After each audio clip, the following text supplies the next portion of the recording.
ஆயுஷ்மான் பவ சிரஞ்சீவி பவ. மலைகள், குன்றுகள், மலை குன்றுகளில் வாழும் எங்கள் ஈசன் இமயமலை என்ற குன்றில் வாழ்ந்து தமிழகத்தை நோக்கி முதல் பாதம், ஈசன் பாதம் பதிந்த இடம் பர்வதமலை. அந்த பர்வதமலை சாதாரண மலை அல்ல. பர்வதம் என்றால் வயது ஆகாத என்றும் இழைத்து நிற்கும் என்று பெயர். அந்த பர்வத மலையில் சிவன் பாதம் பதிஞ்ச இடம். அந்த சிவன் பாதம் பதியும் போது மலை ஆட்டம் கண்டது. மலை ஆட்டம் கண்டவுடன் சிவன் சிந்தனையில் பார்த்தான், தமிழ்நாடு பிரளயமாகிவிடுமே என்று மறு பாதத்தை தூக்கி வைத்த இடமே திருவண்ணாமலை. ஜோதிலிங்கம், பஞ்சலிங்கத்தில் அக்னிஸ்தலமே திருவண்ணாமலை. அந்த திருவண்ணாமலை சிவனுடைய பாதம், இரண்டாவது பாதம் பதிஞ்ச இடம் திருவண்ணாமலை. முதல் பாதம் படிஞ்ச இடம் பர்வதமலை. திருவண்ணாமலை, பர்வதமலை, திருவண்ணாமலை.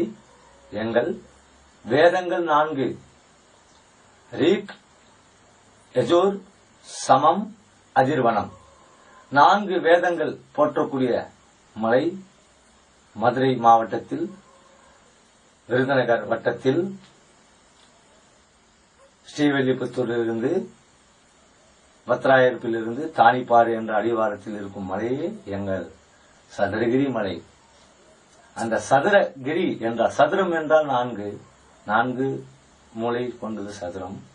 அந்த 4 மூலை கொண்ட சதுரகிரி மலையில் பிரம்மகிரி, விஷ்ணுகிரி, சிவகிரி, சஞ்சீவிகிரி ஆன்றால் 21 கிரி. அந்த மலையினுடைய புல் வட்டம் 21 கிரி. அந்த 21 கிரிக்கும் 9 அய்யனார்கள் காவல் கொண்டு இருக்கிறார்கள். கருப்புசாமி முதல் கொண்டு 9 அய்யனார்கள் காவல் தெய்வம். வனப்பயிற்சி அம்மாள் கொண்டு, வன துர்கை முதல் கொண்டு. அங்கு சதுரகிரியில் எவன் சதுரகிரி மலையை சென்று தரிசனம் செய்து வருகிறானோ அவனுக்கு முக்தி கிடைக்கும் என்று வரலாறு புராணங்கள், இதிகாசங்கள் சொல்லுகிறது. அடுத்தது எங்கள் கைலாசநாதன் பர்பானி தமிழ்நாட்டில் இருக்கிறான். பர்பானி என்றால் யாருக்கு தெரியுமா? அமர்நாத்தே பர்பானி. அமர்நாத் லிங்கம், பன்னிலிங்கமே பர்பானி. பனி என்றால் இந்தியில் பர்ப் என்ற அர்த்தம். பர்பானி என்றால் பன்னிலிங்கம் என்ற அர்த்தம். அந்த பர்பானி லிங்கத்தை பார்க்க வேண்டும் என்றால் அவன் முதலில் வெள்ளியங்கிரிநாதனை தரிசனம் செய்தால், அந்த வெள்ளியங்கிரிநாதன் தரிசனம் செய்ய போகக்கூடிய ஒரு தீர்த்தம் பீம தீர்த்தம் என்று சொல்வார்கள். அந்த தீர்த்தத்தில் குளித்து விட்டு சென்றான் என்றால் அவன் அமர்நாத் யாத்திரையை முற்றுகையிடுவான், வெற்றி பெறுவான் என்று நான் இந்த அகோரி பாபா சொல்கிறேன்.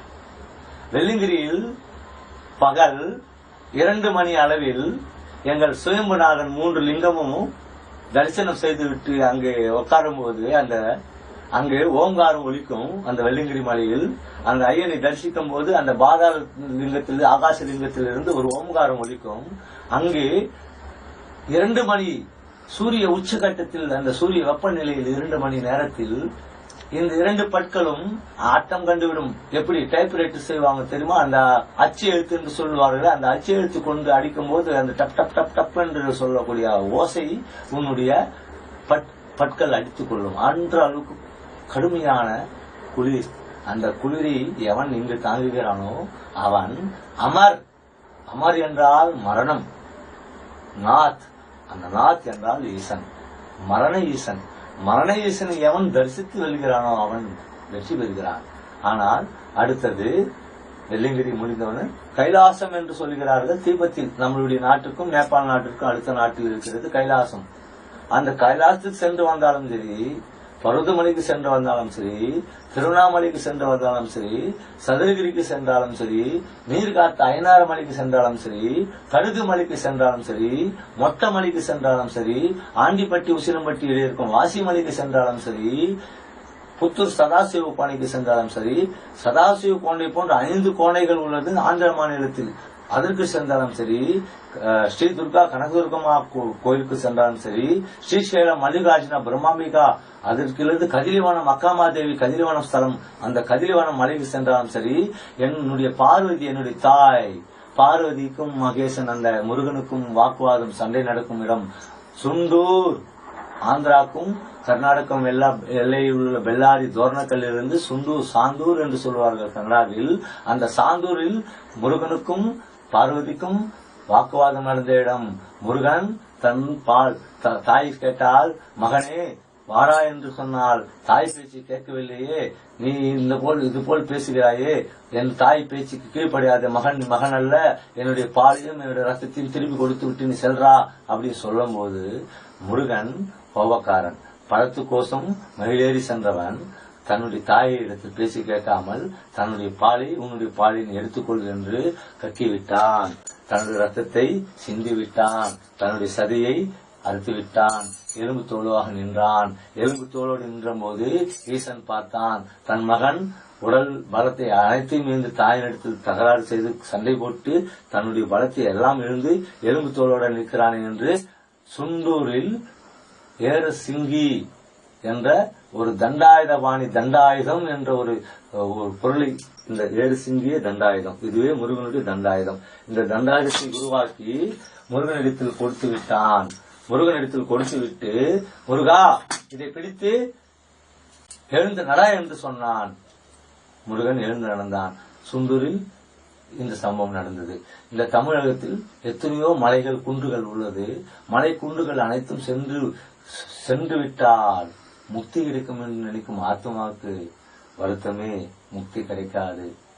சித்தர் சொன்னார், 18 சித்தர்கள் ஒரு சித்தர் சொன்னார், காடே தெரிந்தென்ன காற்றே புசித்தன்ன கந்தையை கட்டி ஓடெடுத்தன்ன உள்ளன்பிலா ஓங்கு விண்ணோர் நாடேடி மரிது சார்க்க மெய் அன்பார் நாடியே இருப்பின் விடே இருந்தினும் மெய் ஞானம் விட்டின்பும் மேவுகிறேன்னு சொன்னான். காடை சுத்தினாலும் சரி, காடை சுத்துவான், மலையை சுத்துவான், கந்தையை கட்டி சாது வந்திருக்கிறேன், நான் சாமியார் வந்திருக்கிறேன் ஏசம் கேட்பான். காடை திருந்தன்ன காற்றை புசித்து எதுவுமே வேணாம், ஒரு காற்றே போதும், சுவாசம் பண்ணி உட்கார்ந்து இருப்பான். காற்றை புசித்தன்ன கந்தையை கட்டி தெருவோடு எடுத்தன்ன உள்ள அன்பு இல்லாம இந்த உலகத்துல எங்க சுத்தினாலும் ஓங்கு விண்ணோர், உலகத்துல எங்க நாடே இருப்பினும் மெய்ஞான விட்டின்பம் வீடே இருப்பினும், வீட்டில இருந்து இந்த உள்ள அன்போட ஈசனை நாடி தன்னுடைய வீட்டிலேயே முக்தி அடைய முடியும். இதுவே இந்த பொருளின் அர்த்தம். பம்பம் அலேக் நிரஞ்சன்.